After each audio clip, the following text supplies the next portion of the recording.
দর্শক, breaking news.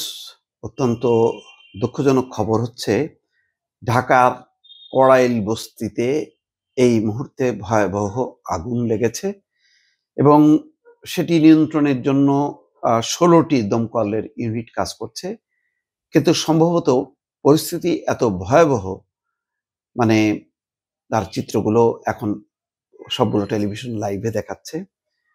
সব মিলায় জানমালের ক্ষয়ক্ষতি কি পরিমাণ দর্শক এখনো জানা যায়নি, কিন্তু পরিস্থিতি উদ্বেগজনক। কয়েকদিন আগে যে আরেকটি যেটা বলা হচ্ছিল নাশকতা, শাহজালাল কার্গো ভিলেজে, এখন বলা হচ্ছে যে এই ঘটনা নাশকতা নয়, এটা হচ্ছে বৈদ্যুতিক শর্ট সার্কিট। এটা নিয়ে বিদেশ থেকে বিশেষজ্ঞদের আনার কথা ছিল এবং আকারে ইঙ্গিতে যেটা বলা হচ্ছিল এর আগে যে এর পেছনে কিছু একটা আছে, কি আছে পরিষ্কার না। কিন্তু শেষ পর্যন্ত দেখা গেল যে না, কিছুই নেই, এটা বৈদ্যুতিক শর্ট সার্কিট। বৈদ্যুতিক শর্ট সার্কিটে কেনই বা হবে, কেন এইরকম কোটি কোটি টাকার মালপত্র যে পুড়ে গেল, সেই জন্য তার বিদ্যুৎ ব্যবস্থাপনা এরকম খারাপ ছিল কেন, এই বিষয়গুলি আসলে বলে লাভ নেই। এগুলি কখনোই দেখবেন যে কোনো সরকারি প্রতিষ্ঠানে যদি কোনো দুর্ঘটনা ঘটে, তারা আপ্রাণ চেষ্টা করে এগুলিকে ধামাচাপা দেওয়ার জন্য। যাক, সেটা গেল।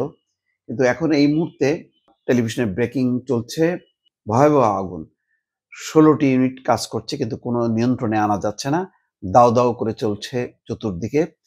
এবং এই বস্তিগুলোর দুর্ভাগ্য হলো এই যে যখন নাকি চতুর্দিকে আগুন লেগে যায়, তখন ভেতরে যে সরু সরু সরু গলিগুলি আছে, সেই গলির থেকে যে বের হবে, সে বের হবার উপায় থাকে না, যার কারণে অনেক মানুষ পুড়ে মারা যায়।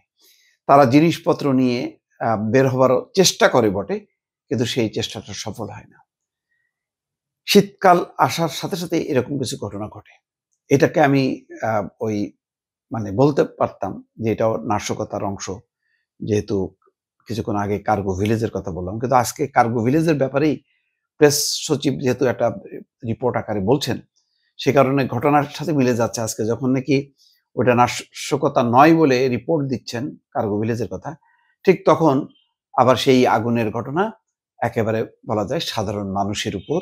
কারণ কড়াইল বস্তিতে যেটা হয়, যেসব বস্তিতে আগুনটা অনেক সময় দখলের কারণে হয়, যে এক পক্ষ আরেক পক্ষকে দখলচ্যুত করার জন্য এই ঘটনাগুলো ঘটে।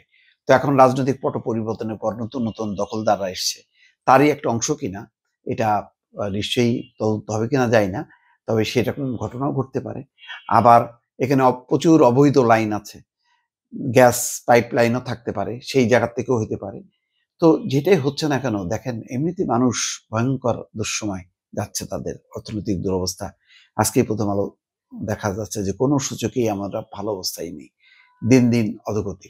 মানে যেই লুটপাটের ভয়ঙ্কর থাবা, সেটাকে কাভার করে যে আমরা উপরের দিকে যাব, তার কোনো লক্ষণ নেই।